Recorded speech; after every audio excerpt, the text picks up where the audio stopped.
Slovenija hoče samostojna.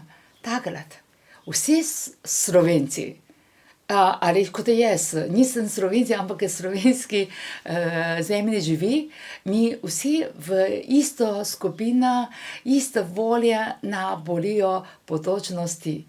In takrat se mi zdi, vse Slovenija, levi, desni, vsi sodelovanje. Še tudi recimo cerkev je sodelovanja za tega samostojna Slovenija. Ampak danes sem videl, kako stranki med levo, desno samo napadajo, ne pa skupaj sodelovanja za svojega bodočnosti in sedaj za ljudi.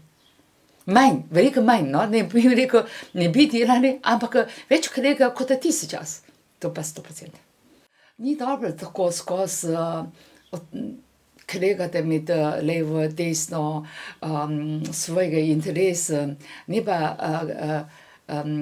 utrošiti svoje energije in za ta čas lahko naredila več za gospodarski ali več za ljudi.